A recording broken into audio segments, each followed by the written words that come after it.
അപ്പോൾ നമ്മൾ ഇന്നത്തെ പരിപാടി ഒരു പ്ലാറ്റിന ബൈക്കിൻ്റെ മൈലേജ് ചെക്ക് ചെയ്യുക എന്നുള്ള കേട്ടോ. ഇപ്പോൾ പല ആളുകൾക്കും അറിയുണ്ടാവും, അറിയണവരാണെന്നുണ്ടെങ്കിൽ സ്കിപ്പ് ചെയ്യുക, അറിയാത്തവർക്ക് വേണ്ടിയിട്ടാണ്.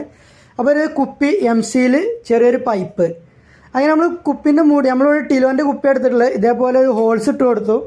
എന്നിട്ട് അതിൽ ചെറിയ പൈപ്പ് ഒന്ന് കണക്ട് ചെയ്ത് കൊടുക്കുക. പൈപ്പ് കണക്ട് ചെയ്യുന്ന സമയത്ത് ഇത് കൂടുതലായിട്ട് ഉള്ളിലേക്ക് ഇറങ്ങി പോകരുത് കേട്ടോ. അങ്ങനെ ആയിട്ടുണ്ടെങ്കിൽ നമ്മളെ കുപ്പീനകത്തു നിന്നുള്ള പെട്രോൾ ഫുള്ളായിട്ട് വരില്ല, പൈപ്പ് കൂടി വരില്ല. അപ്പോൾ അതിനാണ്.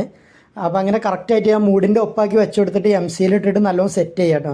നമ്മൾ MC-യിൽ ചെറുതായിട്ടൊന്ന് ലൂസ് കയറിക്കൊണ്ട് തോന്നുന്നുണ്ട്. അങ്ങനെ അത് നമ്മൾ ഉണങ്ങാൻ വേണ്ടി വെച്ചു. അതേസമയം തന്നെ നമ്മളൊരു 100 ml കണക്കാക്കി എടുക്കാനാണ് നമ്മൾ അളവ് പാത്രത്തിൽ പെട്രോൾ എടുക്കുകയാണ്. അപ്പോൾ നമ്മൾ ഒരു 100 ml എടുത്താണ്ട് അത് എത്ര കിലോമീറ്റർ ഓടും നോക്കിയിട്ട് അതിനനുസരിച്ചാണ് 1 ലിറ്ററിന് ഒരു 10-1 അങ്ങനെയാണ് നമ്മളിത് കണക്ക് കൂട്ടുന്നത്. അങ്ങനെ ആ 100 ml നമ്മൾ ടിലോ കുപ്പിക്ക് മാറ്റി എന്നിട്ട് അത് എടുത്തുകൊണ്ട് സെറ്റ് ചെയ്യാണ് കേട്ടോ. അപ്പോൾ അത് കറക്റ്റായിട്ട് നോക്കി ഒക്കെ ചെയ്യുക. അപ്പോൾ അത്യാവശ്യം നല്ല രീതിയിൽ തന്നെ സെറ്റായിട്ടുണ്ട്. ഈ പമ്പ് സെറ്റായിട്ടുണ്ട് കേട്ടോ. നമ്മൾ ഒരു 2-3 മണിക്കൂർ വെച്ചതിന് ശേഷമാണ് നമ്മളത് എടുക്കുന്നത്. അങ്ങനെ നമ്മൾ രണ്ടാമത്തെ ഘട്ടത്തിലേക്ക് എത്തിയിട്ടാവും. അപ്പോൾ ഈ സെറ്റായത് നമ്മൾ കാർബറേറ്ററിൻ്റെ ഈ നോസിലിന് വേണ്ടി ഇത് കണക്ട് ചെയ്ത് കൊടുക്കുകയാണ്. ആദ്യമുള്ള പമ്പ്, ഇപ്പോൾ ടാങ്കിൽ നിന്ന് ഇറങ്ങുന്ന പമ്പ് ഊരിന് ശേഷം അവിടെ നമ്മൾ ഒന്ന് കണക്ട് ചെയ്ത് കൊടുത്തു ഈ ഒരു പമ്പ്. അങ്ങനെ ഇത് കണക്ട് ചെയ്തിട്ട് ഇതിൽ നിന്നാണ് നമ്മൾ എത്ര കിലോമീറ്റർ പോകാമെന്ന് നോക്കുക. അതിനനുസരിച്ചായിരിക്കും നമ്മൾ മൈലേജ് എത്ര വരാമെന്ന് നമ്മൾ കാൽക്കുലേറ്റ് ചെയ്തെടുക്കട്ടോ. അപ്പോൾ ഇതേപോലെ എടുത്തു. ഇതിന് ശേഷം നമ്മൾ ഇനി വണ്ടി സ്റ്റാർട്ട് ചെയ്തതിന് ശേഷം ഇതിങ്ങനെ കുത്തനെ പിടിച്ചിട്ട് മോൾ ഭാഗത്ത് 2-3 ചെറിയ ഹോൾസ് ഇട്ട് കൊടുക്കണം കേട്ടോ. അപ്പോൾ ആ ഒരു വീഡിയോയിൽ അത് കാണിച്ചിട്ടില്ല.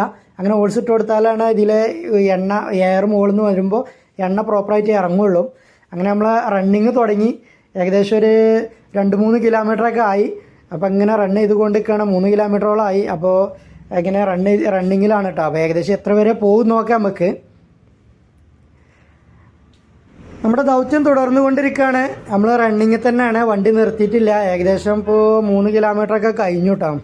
അപ്പോൾ അങ്ങനെ വണ്ടി ഓടിക്കൊണ്ടേ ഇരിക്കുകയാണ്. അപ്പോൾ അതിനിടയിൽ നമ്മൾ ഒന്നും കൂടെ ഒന്ന് റൗണ്ട് അടിച്ച് വന്നിട്ടുണ്ട്. നമ്മളെ ഷോപ്പിൻ്റെ ഏകദേശം ആ ഭാഗത്തു നിന്ന് തന്നെയാണ് നമ്മൾ ടെസ്റ്റ് അടിച്ചുകൊണ്ടിരിക്കുന്നത്. ഏകദേശമൊക്കെ കഴിഞ്ഞിട്ടുണ്ട്.